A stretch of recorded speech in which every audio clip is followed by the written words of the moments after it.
नमस्कार दोस्तों, स्वागत है आपका आज के मुख्य समाचारों में। दोस्तों यहां पर आपको देखने को मिलेंगी सुबह से लेकर शाम तक की तमाम बड़ी खबरें, मुख्य समाचार, ब्रेकिंग न्यूज अपडेट्स के रूप में। तो दोस्तों आप सभी लोगों से रिक्वेस्ट है इस वीडियो को ज्यादा से ज्यादा लाइक और शेयर करें। तो दोस्तों सीधे चलते हैं आज की पहली बड़ी खबर की ओर। सुप्रीम कोर्ट ने महाराष्ट्र में मराठों को आरक्षण देने वाले कानून पर लगाई रोक। जी हां दोस्तों, सुप्रीम कोर्ट ने महाराष्ट्र में शिक्षा और नौकरियों में मराठों को आरक्षण देने वाले 2018 के कानून पर बुधवार को रोक लगा दी है। Justice LN. राव की अगुवाई वाली 3 जजों की बेंचों ने यह मामला कॉन्स्टिट्यूशनल बेंच को भेज दिया है। अब चीफ जस्टिस एस.एस. बोबडे इसकी सुनवाई के लिए नई बेंच बनाएंगे। शिक्षा और नौकरियों में मराठाओं को आरक्षण देने वाले कानून की वैधता को कई याचिकाओं में चुनौती दी गई है। सुप्रीम कोर्ट ने कहा है कि जिन्होंने 2018 के कानून का पहले लाभ लिया है उन्हें परेशान नहीं किया जाएगा। आपकी जानकारी के लिए बता दें दोस्तों, संविधान के 102वें संशोधन के मुताबिक राष्ट्रपति की ओर से तैयार की गई सूची में किसी विशेष समुदाय का नाम होने पर ही आरक्षण दिया जा सकता है। महाराष्ट्र की विधानसभा ने 30 नवंबर 2018 को मराठों को 16% आरक्षण देने के लिए एक विधेयक पारित किया था। इसमें उन्होंने सरकारी नौकरियों और शिक्षा में 16% आरक्षण देने की व्यवस्था की गई थी। इसके बाद दोस्तों जानते हैं अगली बड़ी खबर। कंगना राणौत ने एक बार फिर उद्धव ठाकरे को ललकारा, करण जौहर पर भी साधा निशाना। जी हां दोस्तों, मुंबई के पाली हिल्स में स्थित कंगना राणौत के ऑफिस पर बीएमसी के निर्देशानुसार जेसीबी से तोड़फोड़ की गई। बीएमसी की कार्रवाई के बाद कंगना ने एक बार फिर महाराष्ट्र सरकार पर हमला बोला है। कंगना राणौत ने ट्वीट पर इस बार उद्धव ठाकरे और करण जौहर पर निशाना साधा है। उन्होंने लगातार 2 ट्वीट कर हमला बोला है। कंगना ने ट्वीट पर लिखा है कि पिछले 24 घंटों में मेरे कार्यालय को अचानक अवैध घोषित कर दिया गया। उन्होंने मेरे फर्नीचर सहित सब कुछ नष्ट कर दिया है और अब मुझे धमकी मिल रही है कि वे मेरे घर आएंगे और इसे भी तोड़ देंगे। मुझे खुशी है कि मेरा निर्णय सही निकला। इसके बाद दोस्तों जानते हैं अगली बड़ी खबर। कांग्रेस नेता संजय निरुपम उतरे कंगना के समर्थन में, ऑफिस तोड़ने को बताया बदला।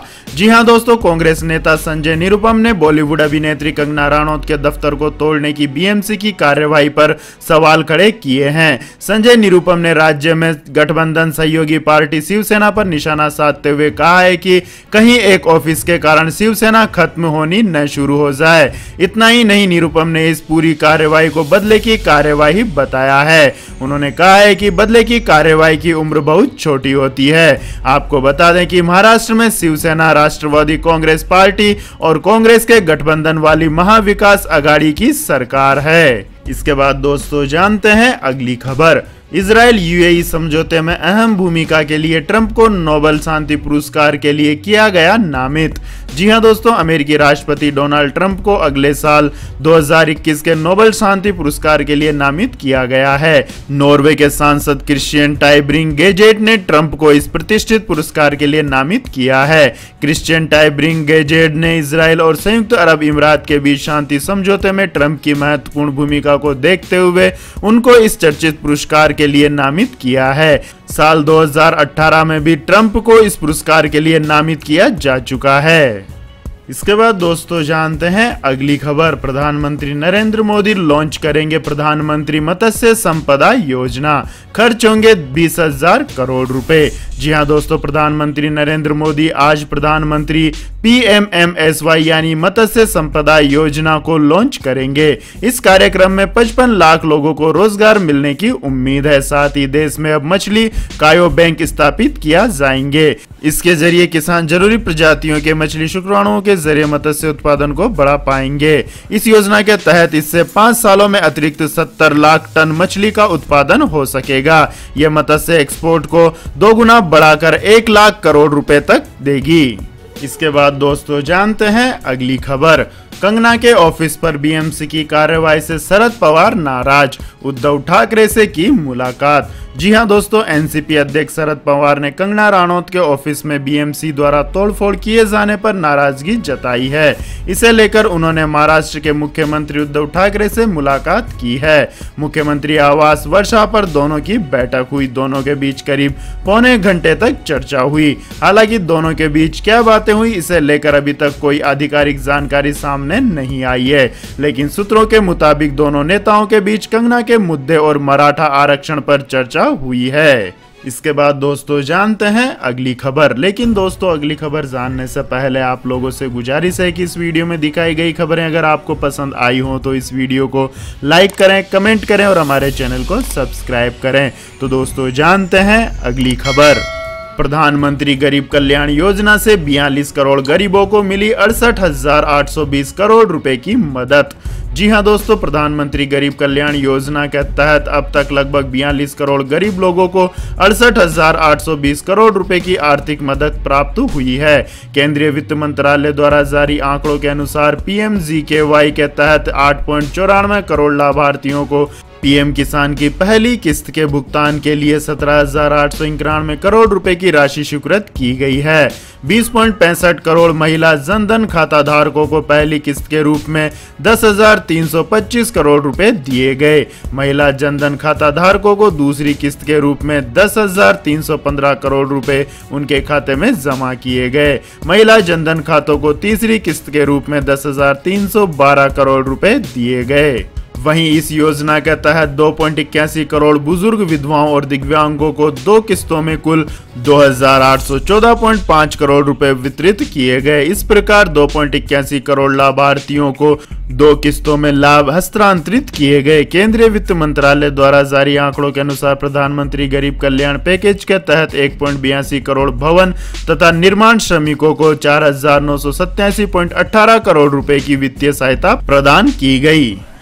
इसके बाद दोस्तों जानते हैं अगली बड़ी खबर।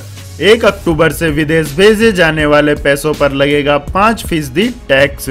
जी हां दोस्तों, अगर आप विदेशों में पैसे भेजते हैं तो इस खबर के बारे में जानना आपके लिए बहुत जरूरी है, क्योंकि अब आपके लिए कुछ नियमों को ध्यान में रखना जरूरी हो जाएगा।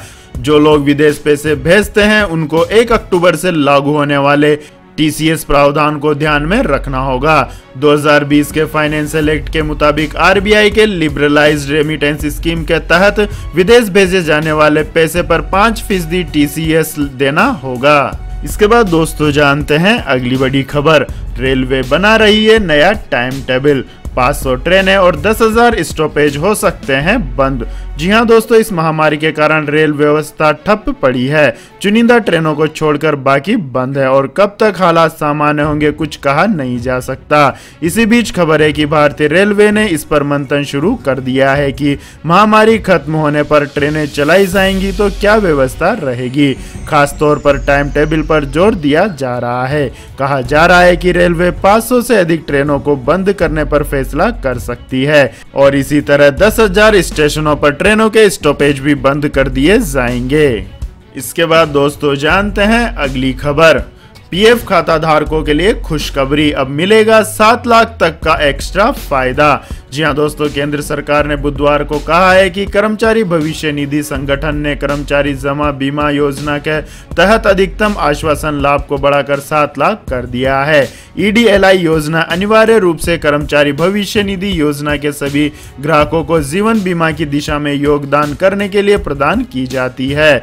EDLI प्राकृतिक कारणों, बीमारी या दुर्घटना के कारण मृत्यु की स्थिति में बीमा धारक के नामित लाभार्थी को एक मुश्त भुगतान का प्रावधान करता है। इसके बाद दोस्तों जानते हैं अगली खबर।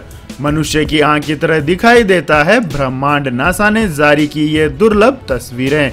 जी हां दोस्तों, अंतरिक्ष की दुनिया सदा से रहस्य रोमांच से भरपूर रही है। इसके बारे में वैज्ञानिक कितना भी जान ले हमेशा वह कम ही पड़ता है। हम सब अंतरिक्ष के बारे में अनुमान लगाते रहते हैं, लेकिन यदि आपको वहां की कुछ दुर्लभ और अत्यंत आश्चर्यचकित कर देने वाली तस्वीरें देखने को मिल जाए तो क्या कहिएगा।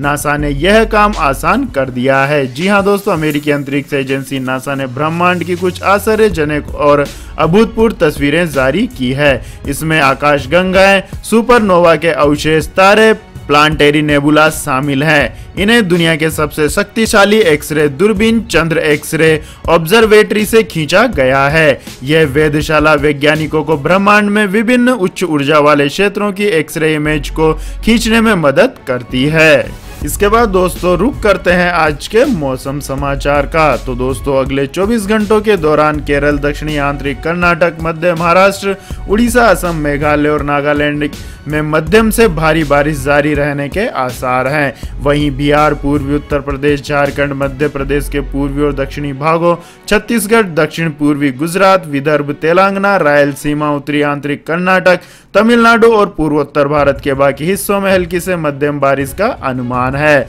इसके अलावा दोस्तों पश्चिम मध्य प्रदेश, उत्तराखंड समेत उत्तर पश्चिम भारत में छिटपुट वर्षा का अनुमान है। इसके बाद दोस्तों रुक करते हैं अगली खबर का। आम आदमी को मिली राहत, पेट्रोल डीजल की कीमतों में जारी तेजी पर लगा ब्रेक। जी हां दोस्तों, सरकारी ऑयल मार्केटिंग कंपनियों ने बुधवार को भी तेल की कीमतों में कोई बदलाव नहीं किया है, लेकिन महीने की शुरुआत से ही डीजल की कीमतों में कमी देखी गई है। दरअसल पेट्रोल डीजल के भाव में नरमी का मुख्य कारण कच्चे तेल की कीमतों में कमी है। मंगलवार को भी वैश्विक ईंधन बाजार में कच्चे तेल के भाव में तेजी से गिरावट दर्ज की गई। कच्चा तेल जून 2020 के बाद पहली बार $40 प्रति बैरल के नीचे पहुंचा है, जिससे पेट्रोल और डीजल की कीमतें स्थिर बनी हुई है। आपकी जानकारी के लिए बता दें दोस्तों, राष्ट्रीय राजधानी दिल्ली में आज पेट्रोल की कीमत 82 रुपए 8 पैसे प्रति लीटर रही, जबकि 1 लीटर डीजल की कीमत 73 रुपए 16 पैसे रही। इसके बाद दोस्तों जानते हैं आज के सोने और चांदी के भाव। तो दोस्तों सोने और चांदी की कीमतों में गिरावट का दौर जारी है। अमेरिका और चीन के बीच बढ़ रहे तनाव के बीच दुनिया भर में इक्विटीज के दाम टूट गए हैं। बुधवार को मुनाफा वसूली के एक और दौर में सोने और चांदी की कीमतों में गिरावट आई है। बुधवार को MCX NSE 0.36% पर सोने का वायदा 0.38% या 193 रुपए की गिरावट के साथ 51,160 रुपए प्रति 10 ग्राम था। चांदी वायदा में जबरदस्त गिरावट देखने को मिली है। यह 0.77% या 524 रुपए लुढ़क कर 67,790 रुपए प्रति किलोग्राम पर पहुंच गया। इसके बाद दोस्तों जानते हैं अगली खबर।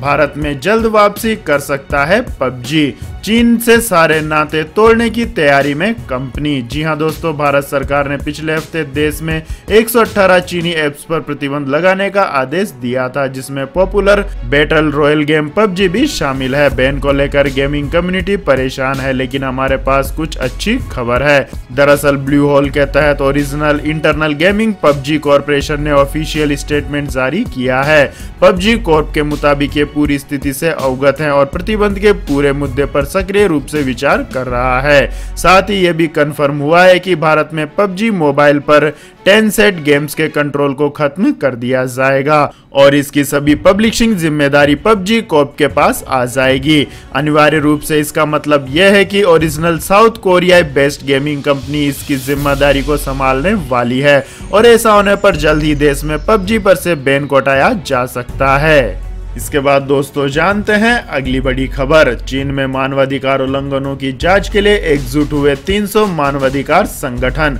जी हां दोस्तों, human rights watch, amnesty international और मानवाधिकारों के लिए अंतर्राष्ट्रीय सेवा सहित 300 से अधिक सिविल सोसाइटी समूह संयुक्त राष्ट्र से चीन सरकार द्वारा मानवाधिकारों के उल्लंघन का पड़ताल करने के लिए एक अंतर्राष्ट्रीय प्रहरी स्थापित करने का आग्रह कर रहे हैं। बुधवार को प्रकाशित एक खुले पत्र में मानवाधिकारों समूहों का कहना है कि वे हांगकांग, तिब्बत और सिंजियांग जैसे स्थानों और इससे परे जैसे कि सेंसरशिप के माध्यम से पर्यावरण को नुकसान पहुंचाने वाले और अधिकारों के उल्लंघन की अधिक से अधिक छानबीन और प्रक्रिया की मांग कर रहे हैं।